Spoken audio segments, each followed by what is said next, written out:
Hi everyone, and welcome to the GuideWell Insights Lounge. We're here on location at the Oliver Wyman Health Innovation Summit. Hi everyone, my name is Kate Warnock, and I'm so delighted to bring a very important guest to help kick off our live stream, Ms. Terry Stone. Terry, welcome.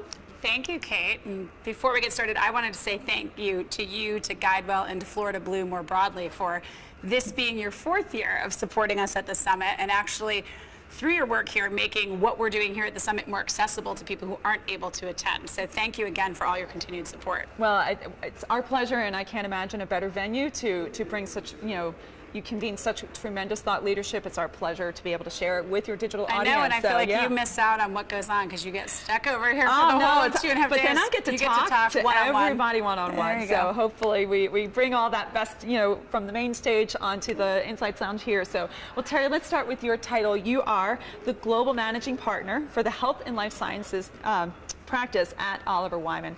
All right, so we here are, we're kicking off day 1 of the Health Innovation Summit. Why don't you walk us through kind of the overarching theme? Sure. As I mentioned to you previously, one of the things that we at Oliver Wyman get the benefit of is that because our global healthcare practices touches payers, it touches health tech companies and digital innovators, it touches provider health systems, physician practices, med tech, big pharma. We sort of get the bird's eye view and see it all. And we've been at this for 7 years plus, and as my partners and I huddled about what could we do that would help move the transformation of healthcare along, one of our observations was that healthcare, the industry, seems to be, it's a little stuck. We call the industry interrupted, but we've been on this trajectory to change. But I think most people would argue we haven't quite hit that inflection point. Like change tends to move very slow and incrementally, and then it kind of takes off. And we're not there. And one of the things that we felt as a team was that some of our clients, there's a little bit of when you're sort of in that long trudging journey, people start to get complacent or think, yeah, this is all big hype and talk, but nothing's really happened. Right. And so what we tried to do with this year's summit is actually break apart what we think are the things that are likely to occur and bring, once again, sort of innovator disruptors and incumbent companies together and use out of industry examples. Like tomorrow, day 1 is a lot about out of industry and digital disruptors and what they're doing and how it's moving faster and what it implies for the incumbent company in terms of response. Day 2 transitions more into incumbent organizations, those who have started to get change occurring at scale. What have they done? Because I think most incumbent CEOs we see struggle with getting the rate of diffusion and progress fast enough. It's a little bit, we liken it to pushing water uphill. They're constantly pushing and trudging, but it hasn't quite taken off. Right. So we have companies speaking about how you create change in an organization. How do you foster innovation and let it get out of the gravitational pull of the incumbent organization, but how do you not just set it up like this tiny subscale skunkworks that never really gets meaningful impact? Right. And so you'll see some of that a lot in day 2 as well. So we're very excited about what we have. Let's go back to one of the original points that you were making about having the folks the non-health natives are coming in, and I've noticed from your speaker list, you have folks from Google Ventures, which is now JV, you have Capital One, you have GE. Why is it that they have a role here at Summit this year? Right. Well, a couple things. There's probably 2 parts of that. There's a lot that we think you can learn from looking at examples of what's occurred in other industries and spaces. And then it truly is our belief that what's probably going to tip the healthcare industry into that rapid part of the curve, it's actually going to be disruption that comes from the outside of the traditionalists, right? I don't know how much folks have been paying attention, but I would say we've been citing examples of outside disruptors. We've talked at this very table about Walmart, what are they doing with primary care, et cetera.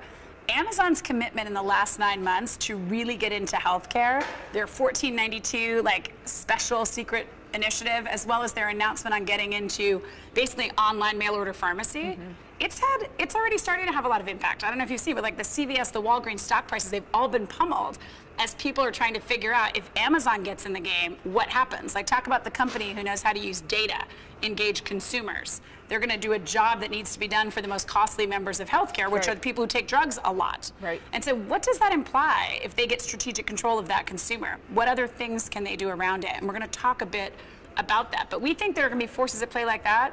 And you mentioned Capital One. Nigel Morris will be speaking tomorrow, and I think it's really hard when you look back on that now. I think many people think of it as oh yeah, the credit card industry's always been that way. But this idea of analogies, financial services is a highly regulated, very complicated industry, much akin to healthcare. We like to say healthcare is different. Right. And they've done a lot with consumerism and segmentation and tailoring offerings. And Capital One was one of the very first.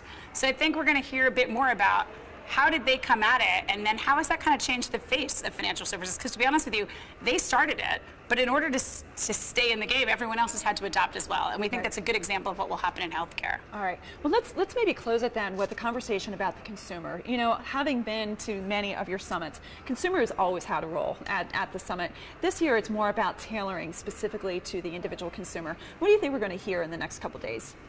Yeah, I think we'll hear a couple things. I think Helen's going to set the stage tomorrow and talk a little bit about how we see at Oliver Wyman, there's a pattern that plays out on how disruption happens in many industries. It's happened in the media and technology industry, it's happened in the music industry, it's happened in retail, and there's a knowable and measurable pattern of how it plays out. And one of those aspects is that people start specializing. They specialize and create unique offerings for different consumer segments. People's value chains start getting broken apart, and people do highly specialized jobs. It's the end of the one-size-fits-all era. Right. And I think that's what we're going to find in healthcare. So you'll see examples of where innovators are trying to do jobs that have traditionally been done by the big incumbent players.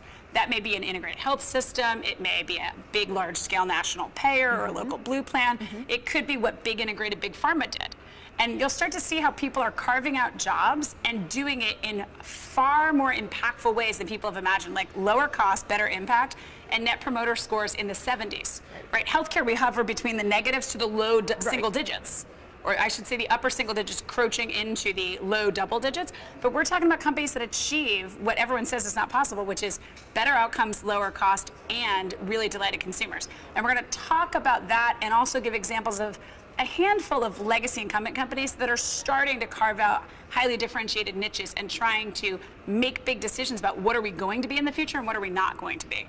Because that's always been the challenge in healthcare. When you come as we're all things to all people, it's very hard to pivot to what does, like I said to you earlier, what does the Kate of 20 years ago need versus the Kate of today? Right. My needs are very different as a healthcare user and consumer. And so I think we're going to see a lot more customization and specialization across all the players in healthcare. Well, Terry, I think that you've totally set the stage for an entire day of conversation that we're going to be having with so many of your speakers. Thank you for bringing them here because it's the perfect place for us to be. So again, thank you for that validation in the beginning.